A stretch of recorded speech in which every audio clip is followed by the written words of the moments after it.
Sydney Sweeney is mainly known for her role as Cassie Howard in the Emmy-nominated drama Euphoria, but she is no one-hit wonder. Did you know that Sydney Sweeney starred in hit shows like Grey's Anatomy and Pretty Little Liars? In this video, we'll discuss the top 10 movies and TV shows that Sydney has starred in. We'll also share details about her upcoming projects. Up first, Everything Sucks. In this Netflix series, Sydney played the role of theater kid Emmeline Addario in its first and only season. The show was set in the 90s and boring Oregon and revolved around the lives of high school students navigating teenagehood. It was praised for its diversity and handling of teenage issues, such as mental health, bullying, and dating. However, after Netflix dropped the show, it was called out for the age differences between Kate and Emmeline in real life when they shared a kiss in the final episode. Fans were upset that Sydney, then aged 20, kissed an underage actress. Next, Downfalls High. You may have yet to learn that Sydney Sweeney has worked alongside music stars like Machine Gun Kelly and Travis Baker. Machine Gun Kelly wanted to use the movie to share how music can express emotions for struggling teenagers.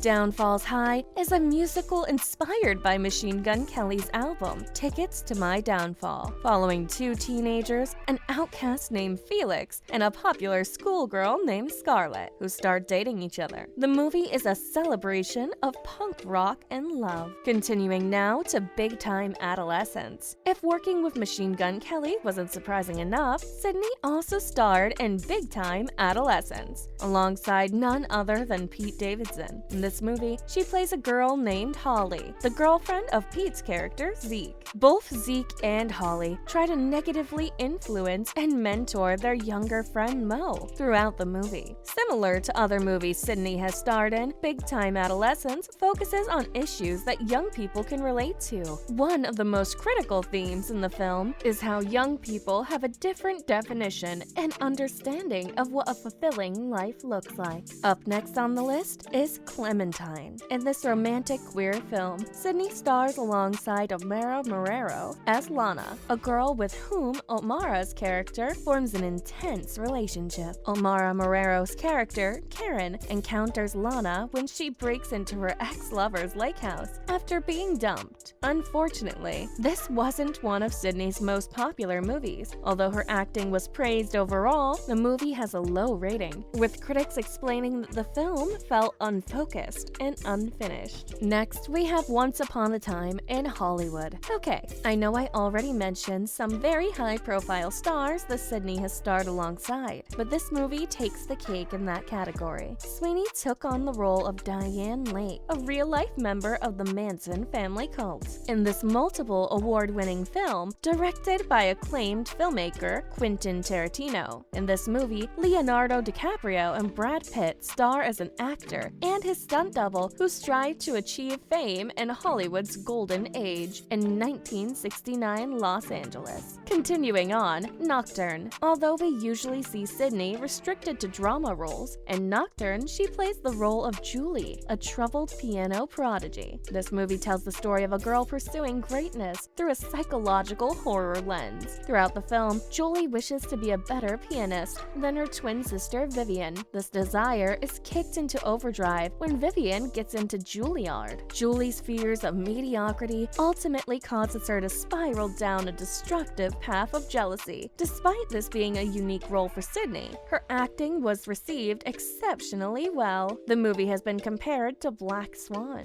Next, The White Lotus. The White Lotus is another one of Sydney's high-profile performances. Her acting was so exceptional that she received an Emmy Award for Outstanding Supporting Actress. This award-winning comedy drama TV show follows the staff and guests at a fictional resort called White Lotus. Although the guests and the resort seem picture-perfect on the outside, darker truths are revealed gradually. Sydney stars as Olivia Mossbacher, a self-aware and often snarky daughter of two resort guests. Sydney explained that she could play Olivia's character so well because she created an entire timeline and history of the girl to delve deeper into who she is. And now we have Sharp Objects. Although Sydney has starred in many shows produced by HBO, Sharp Objects was her first. In this show, Sydney plays Alice, a teenage girl who is roommates with a reporter named Camille, played by Amy Adams. The plot revolves around their lives in a psychiatric hospital together. Although Alice only appears in Camille's flashback, her performance is a highlight of the show. To prep for the role of such a dynamic character as Alice, Sydney read accounts from real girls who struggled with depression and self-harm. She also created a character journal to document all her research. In an interview with Glamour K, Sydney discusses how much she enjoyed working with Amy, an actress she's looked up to. Sydney also revealed that she was worried that she would only ever play the role of a cute girlfriend, and that she's grateful that she gets to expand her horizon with intense characters like Alice.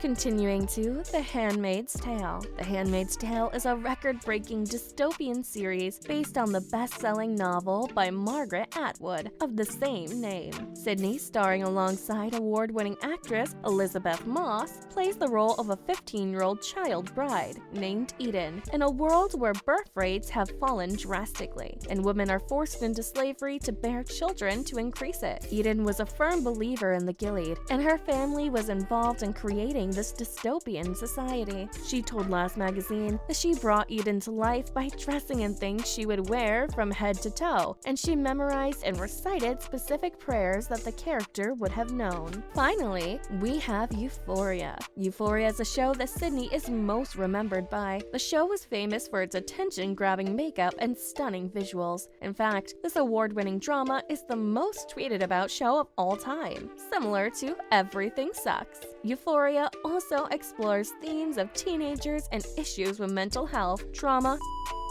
and more. You can say that the role of Cassie Howard is one that Sydney is familiar with, a girl who struggles with her and daddy issues, and is the butt of teenage drama. The casting director told Sydney that she shouldn't bother attending auditions because she didn't fit the character. Sydney's agent got a hold of the script so she can send in a self-made tape of her audition instead. Still, her acting in the show's second season led her to be nominated for an Emmy Award. Despite the casting director's dismissal, Sydney explained that she has no hate for her. So, what's next for Sydney Sweeney? A couple of weeks ago, Sydney confirmed that she would play the lead role in the remake of 1968 sci-fi Barbarella. She posted an Instagram photo of the character with the caption, "Time to Save the Universe." The original film starred Jane Fonda as a space adventurer from the 41st century, sent on a mission to retrieve Duran Duran to save the galaxy from mass destruction. The movie is based on the comic book by Jean-Claude. Not only will Sydney take on Jane Fonda's role, but she will also be an executive producer for the film. She told AP Entertainment that she's looking forward to introducing Barbarella to a new generation, but that she's also nervous about the responsibility and hoping to do a good job. Barbarella will probably be Sydney's most unique role yet. As before now, she's only filmed psychological and teen drama movies and TV shows. The remake itself has no release date or director as of yet. Fans also wonder, how does Sydney prepare for all the diverse roles she plays? Sydney has explained that she puts a lot of thought and research into the character she plays. For every role, she creates a mood board and a character journal with pages of backstory to dive deep into the nature of the character. She explained that she divides the journal into different sections and even has a section for what the character is like in between scenes, because the character is still living to her. Apparently, it helps her separate her authentic self from the character in the show. Once Sydney finishes filming the movie or TV show, the character goes back to only being an idea. When she was only 12 years old, she locked herself in a basement to prepare for her role in The Ward. Sydney also says she enjoys playing characters that scare her and make her doubt her ability to play them because she likes challenges. Method acting can be dangerous. Many actors have fallen into depression when they have taken it to the extreme. Fans blame Heath Ledger's use of method acting and his role as Joker as the cause of his suicide. It's good that Sydney has found a way to distance herself from the characters she plays, especially intense ones like Alice in Sharp Objects and Julie in Nocturne. That's a wrap on the 10 Sydney Sweeney movies and TV shows. Which movies are your favorite? Are there any that you've added to your watch list? Are you excited about Sydney's role as Barbarella? Let us know in the comments below, and we'll see you in the following video.